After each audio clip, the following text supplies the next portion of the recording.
What's up, wrestling fans? You are tuned in to the Style Breakdown with Chris Style. Hope y'all having a good day in this Friday morning. I'm recording this. This is my WWE Clash in Italy prediction uh, blog, or just prediction thing I'm gonna do for WWE Clash in Italy. Hope you guys are having a good morning, wherever you are, or good afternoon, wherever you're at. I appreciate y'all tapping in. Subscribe to the channel, man, if you can. If it's your first time watching, appreciate y'all, man. But yeah, man, I'm gonna give my prediction for the PLE WWE Clash in Italy. It's a pretty solid card, man, that they got. I know Friday night SmackDown happens tonight, so I don't know if they're gonna add something else to the card, but I'm just gonna go with the card that they got right now, going into this weekend. So go ahead and pull this up and let's talk about it, man. Let's get into this card, man. Uh, Boom, right there. So you can see right there, we got Obafemi versus Brock Lesnar for part two. This is the rematch. We know that Brock Lesnar attacked Obafemi 2 Mondays ago. After his match, um, he got attacked. Like four F5s was 4 to 5 F5s was given to Obafemi, and then he comes out Monday when Paul Heyman was talking. Obafemi comes out, pretty much tells Paul Heyman that see him at Clash, see Brock Lesnar Clash of Italy, signs the paperwork, and we got the match, we got the rematch, Obafemi versus Brock Lesnar. Then we have, and this is all in the first hour of ESPN, so it's all free. The first hour, that's what they do now with these PLEs to get everybody interested and to watch it. Then we got the women's Intercontinental Championship, uh, Becky Lynch versus Sol Ruka. Um, then you have the women's world champion, or world champion, or WWE champion, Rhea Ripley versus Jade Cargill. Then you have the WWE, the undisputed championship, uh, Cody Rhodes versus Gunther, and then you have the world championship on the line. Um, you have Roman Reigns, the tribal chief, OTC, versus the Samoan werewolf, Jacob Fatu. Um, Before I get into the card, you know what I'm saying? Like I said, I feel like this is a solid card. Um, we'll see if they add anything else. Pretty much, this is pretty much Clash in Italy is pretty much like Night of the Champions. Like they're all championship matches. Outside of Brock Lesnar and Overfemi, but the other four matches are all championship matches. The only titles that are now put on the line are tag team championships, and the United States championships, and as far as women's and men and women's United States Championship, I wouldn't mind Carmelo Hayes. Maybe they add Carmelo and Trek Williams to the card. I wouldn't be mad at that whatsoever. Maybe maybe you add some tag team championship. I don't know. Maybe the plan was for the division to defend their titles, but unfortunately Logan Paul got hurt. So we'll see. We'll see if they add anything else to this card. But right now it's pretty solid the way it is. So let's get into it, man. Obafemi versus Brock Lesnar part two. Look, man. Uh, I've already done a blog on how they've been booking Obafemi since WrestleMania 42. I have not liked the booking. The open challenge thing just seems so lazy to me. That lets me know that you never really had any plans for this man. So you brought back Brock Lesnar, or maybe I was wrong. Maybe this was always in the plans, but you brought back Brock Lesnar after he did the whole put the boots in the gloves in the middle of the ring after losing the Oba at WrestleMania 42.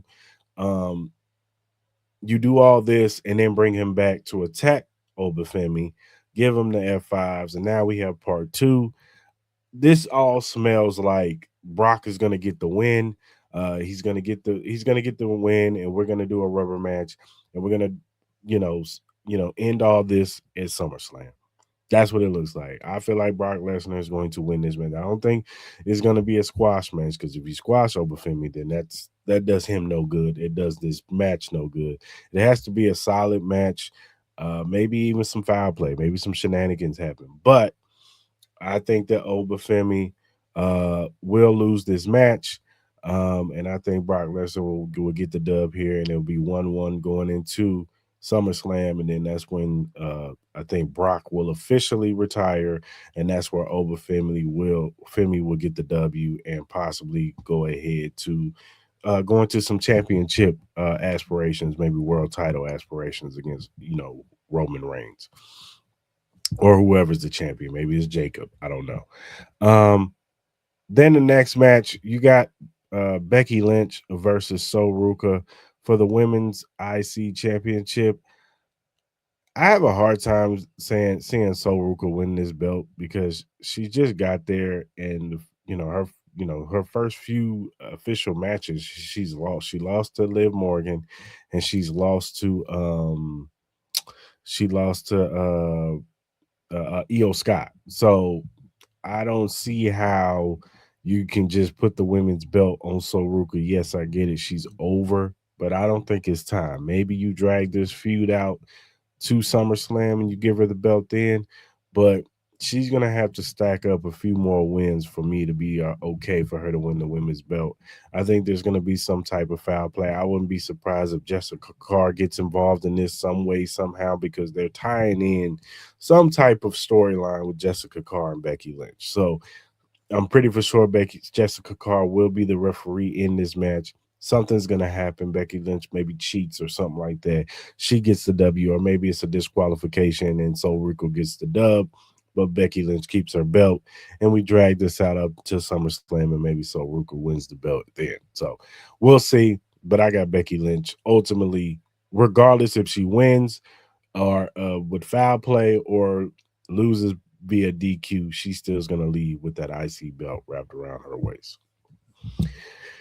Then you have Rhea Ripley versus Jade Cargill for the women's WWE Championship. I don't know where they're going to go with this one, because if Jade Cargill loses this match, I don't know where she goes from here. I don't know if they just send her straight to back to having a feud with Tiffy and she goes for the US championship, but maybe it's a DQ and maybe Jay wins and we drag this out to SummerSlam. I don't know. But I would be surprised if Jay wins this match. I don't see a world where they get this to Jade. I think that Rhea Ripley is going to win this match. She just got the belt. They've been trying to put the belt on Rhea Ripley. She sells too many tickets. She has her fan base is one of the biggest bases in the women's division. And I just don't see them taking the belt off of her right now. So I got Rhea Ripley winning. Maybe it's a DQ. Maybe Jade does some foul play. Maybe toxic influence gets involved somehow, some way, and ruins the match. I could see something like that happening. So I got Rhea Ripley winning this match, whether it be straight up just win or some foul play. I got Rhea Ripley winning this match. Then you have Cody Rhodes versus Gunther for the Undisputed Championship. Um, Listen, you can't. Same thing with Cody. He just barely got his belt back, and but you can't have Gunther just lose this match straight up.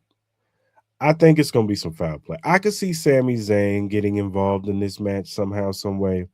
Maybe he tries to screw over Cody and maybe they give the belt to Gunther.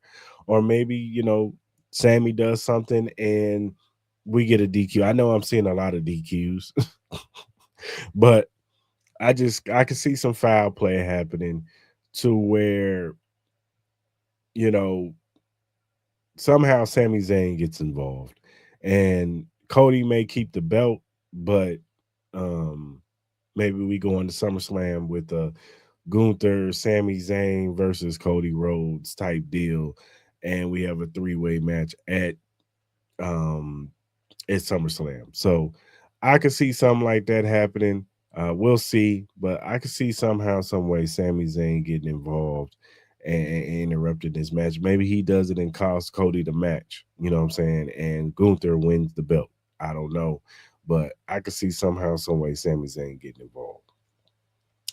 And then, last but not least, you have Roman Reigns versus Jacob Fatu in a tribal combat match, which means anything goes. So this is pretty much a damn street fight. Like, they're gonna be outside the ring, inside the ring, all around the arena. I wouldn't be surprised if somebody gets involved, maybe. But I got Roman Reigns winning this match because after Monday's you know promo battle between the two, when Jacob Fatu pretty much said, I'm in a win-win situation. If I win, I become tribal chief, but if I lose, I still got a job. So I think he's gonna lose. I think he's gonna acknowledge the tribal chief, and he's gonna be part of the first family. And then we start seeing a little bit of tension between Jacob Fatu and maybe Jay Uso, because we'll see Roman starting to favor Jacob because he's the more talented one out of the two. So and he has the better trajectory of being a main event star in the WWE. So I could see some way somehow that this starts building towards Jay Uso turning heel on Roman and Jacob. So I got Roman Reigns winning. I think it's gonna be a crazy match, you know what I'm saying? But yeah, man, I got Roman Reigns winning this match. But it's a pretty solid card, you know what I'm saying, for all of us who are on the West Coast. Gotta get up at 11 o'clock in the morning to watch this match. For those of you on the East Coast, at least y'all get to watch it at 2 p.m. You know what I'm saying? Because it is in Italy. But it should be a good card, you know what I'm saying? I think it should be a good PLE. We'll see if they, like I said, we'll see if they add any more matches to this thing. But as it sits right now, those are my predictions. I appreciate y'all tapping into my prediction blog today. And like I said, subscribe to the channel at Cris Style 702. And tap in with me on Twitter at Chris_style 702. Same thing on TikTok. Same thing on Instagram, 70282 on Instagram. But yeah, tap in with your boy, man. I appreciate y'all tapping in with me today. And until next time.